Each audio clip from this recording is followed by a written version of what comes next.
അപ്പോൾ കഴിഞ്ഞ വീഡിയോയിൽ നമ്മൾ നവോത്ഥാനത്തെക്കുറിച്ചാണ്, നവോത്ഥാനത്തിൻ്റെ ഡെഫിനിഷൻ വരെയാണ് എത്തിയത്. അപ്പോൾ ഇനി ബാക്കി നോക്കാം.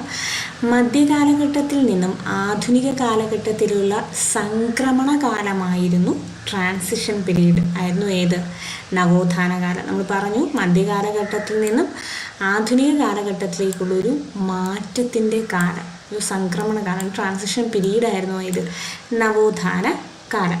ഓക്കെ, അത് റിനൈൻസൻസ് എന്ന വാക്കിന് മലയാളത്തിൽ നവോത്ഥാനം അല്ലെങ്കിൽ പുനർജനി എന്നൊക്കെയാണ് അർത്ഥം. അപ്പോൾ പുനർജനി എന്ന് പറഞ്ഞാൽ എന്ത് തന്നെയാണ് അർത്ഥം? നവോത്ഥാനം എന്ന് തന്നെയാണ്. 14-ാം നൂറ്റാണ്ടോടുകൂടി പ്രാചീന ഗ്രൈക്കോ റോമൻ സംസ്കാരങ്ങൾക്കുണ്ടായ പുനർജനി എന്നാണ് ഇതുകൊണ്ട് അർത്ഥമാക്കുന്നത്. അപ്പോൾ പുനർജനി എന്ന വാക്ക് കേട്ടാലും മറന്നു പോകരുത്, എന്ത് തന്നെയാണ്? നവോത്ഥാനം തന്നെയാണ്. ഓക്കെ, നമ്മൾ പറഞ്ഞു, കഴിഞ്ഞ വീഡിയോയിൽ ഞാൻ പറഞ്ഞിട്ടുണ്ടായിരുന്നു നവോത്ഥാനം ആരംഭിച്ചത് ഇറ്റലിയിലായിരുന്നു. ഓക്കെ, എന്തുകൊണ്ട് നവോത്ഥാനം ഇറ്റലിയിൽ ആരംഭിച്ചു എന്നതിനെ കുറിച്ചാണ് ഇനി പറയുന്നത്. ഓക്കെ, ഇറ്റലിയിലെ നഗരങ്ങൾ യൂറോപ്പിലെ മറ്റു നഗരങ്ങളിൽ നിന്ന് വ്യത്യസ്തമായിരുന്നു. അതുതന്നെയാണ് ഒന്നാമത്തെ കാര്യം. എന്താണ് പറഞ്ഞത്? ഇറ്റലിയിലെ നഗരങ്ങൾ യൂറോപ്പിലെ നഗരങ്ങളിൽ നിന്ന് വ്യത്യസ്തമായിരുന്നു. അവ കൂടുതൽ സ്വതന്ത്രവും സമ്പന്നവും ഊർജ്ജസ്വലവുമായിരുന്നു. അപ്പോൾ യൂറോപ്പിലെ നഗരങ്ങളെക്കാൾ ഇറ്റലിയിലെ നഗരങ്ങൾ കൂടുതൽ സ്വതന്ത്രമായിരുന്നു, കുറച്ചുകൂടി സ്വാതന്ത്ര്യമുള്ളവരായിരുന്നു, സ്ഥലങ്ങളായിരുന്നു. പിന്നെ കുറച്ചുകൂടി സമ്പന്നമായിരുന്നു, കുറച്ചുകൂടി ഊർജ്ജസ്വലവുമായിരുന്നു. അപ്പോൾ അതുതന്നെയാണ് എന്തിന് കാരണം? ഇറ്റലിയിൽ ആദ്യമായി നവോത്ഥാനം ഉണ്ടാവാൻ കാരണം. പിന്നെ ഇവിടങ്ങളിലെ വ്യാപാരികൾ ബാങ്കിങ്, ഇൻഷുറൻസ് എന്നീ മേഖലകളെക്കുറിച്ച് അറിവുള്ളവരായിരുന്നു. ഇവിടങ്ങളിലെ വ്യാപാരികൾ ബാങ്കിങ്, ഇൻഷുറൻസ് എന്നീ മേഖലകളെക്കുറിച്ച് അറിവുള്ളവരായിരുന്നു. ബുക്ക് കീപ്പിംഗ് പോലുള്ള വാണിജ്യ സാങ്കേതിക വിദ്യകളിൽ കാര്യക്ഷമത കൈവരിച്ചവരും അക്കൂട്ടത്തിൽ ഉണ്ടായിരുന്നു. അവരിൽ നിരവധി പേർ വാണിജ്യത്തിലൂടെ അതിസമ്പന്നരായി മാറുകയും ചെയ്തിരുന്നു.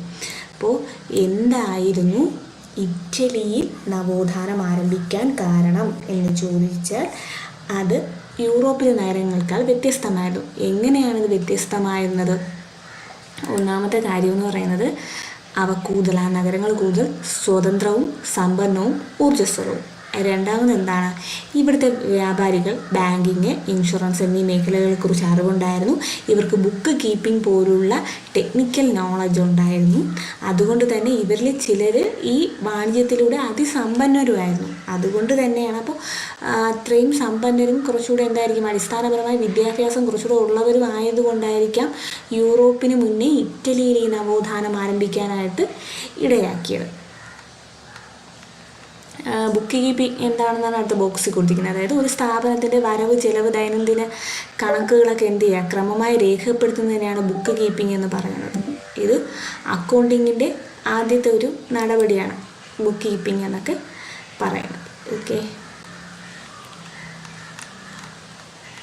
അടുത്ത 11-ാം നൂറ്റാണ്ടോടുകൂടി യൂറോപ്പിലുണ്ടായ വാണിജ്യവൽക്കരണം മധ്യകാല ഫ്യൂഡൽ വ്യവസ്ഥയുടെ തകർച്ചയ്ക്കും മത മേധാവിത്വത്തിൻ്റെ ശക്തി ക്ഷയിക്കുന്നതിനും കാരണമായി.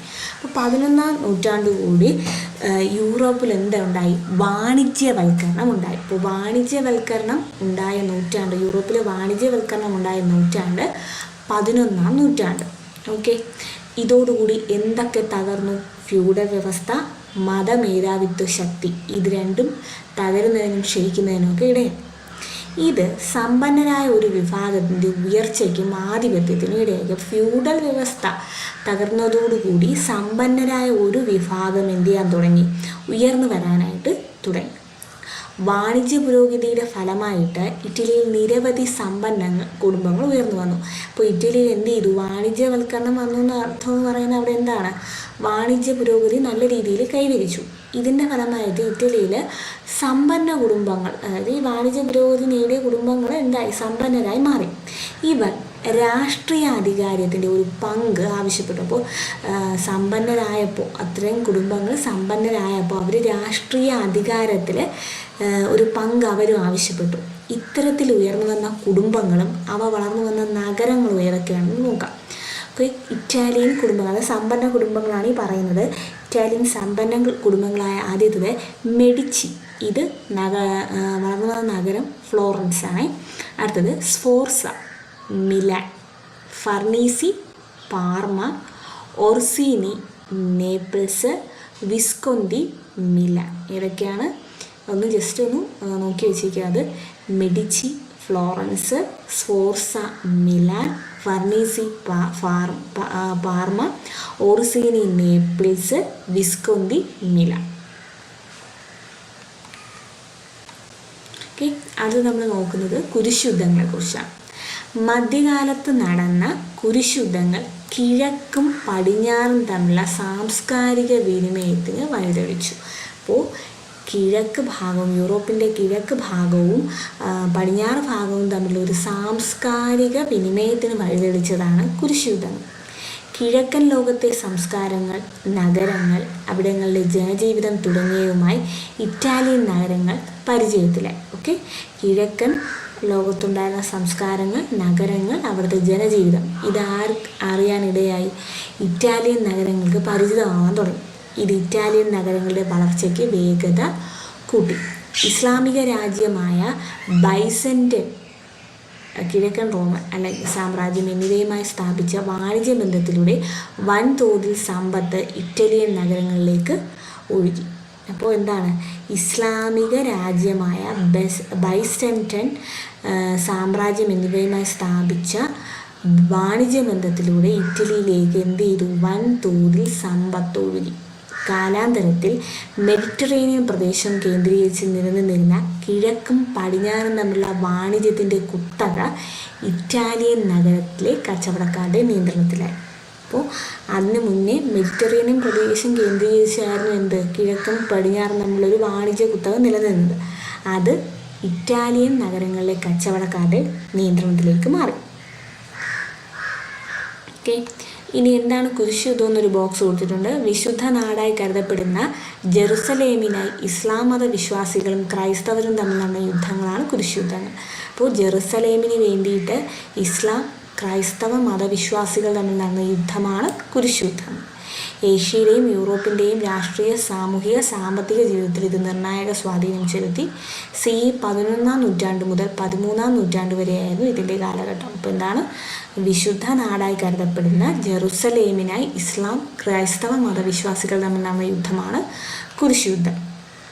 അത് 14-ാം നൂറ്റാണ്ടിൻ്റെ മധ്യത്തിൽ പൊട്ടിപ്പുറപ്പെട്ട ബ്യൂബോണിക് പ്ലേഗ് എന്ന മഹാമാരി ഇറ്റാലിയൻ നഗരങ്ങളെ സാരമായി ബാധിച്ചു. അപ്പോഴാണ് നിലച്ചിരിക്കാതെ 14-ാം നൂറ്റാണ്ടിൽ ഇറ്റലിയിൽ എന്ത് ചെയ്തു? ബ്യൂബോണിക് പ്ലേഗ് എന്ന മഹാമാരി ഇറ്റലിയൻ നഗരങ്ങളെ സാരമായി ബാധിക്കുന്നു. ബ്ലാക്ക് ഡെത്ത് എന്നാണ് ഈ ദുരന്തത്തെ എന്ത് ചെയ്യുന്നത്? അറിയപ്പെടുന്നത്. എന്താണ് അറിയപ്പെടുന്നത്? Black death. Okay, black death എന്നറിയപ്പെടുന്ന ഈ ദുരന്തത്തിൽ വൻതോതിൽ ജനങ്ങൾ മരണപ്പെട്ടത് തൊഴിലാളികളുടെ ലഭ്യതയിൽ കുറവുണ്ടായി.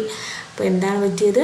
ബ്ലാക്ക് ഡെത്ത് എന്ന് പറയുന്ന ബ്യൂബോണിക് പ്ലേഗ് ഇറ്റലിയിലാകെ വ്യാപിച്ചു. അപ്പോൾ ഇറ്റാലിയൻ നഗരങ്ങളെ ഇത് സാരമായി ബാധിക്കുകയും അതിൻ്റെ ഫലമായിട്ട് എന്ത് ചെയ്തു? തൊഴിലാളികളുടെ ലഭ്യതയിൽ കുറവുണ്ടാകുകയും ചെയ്തു.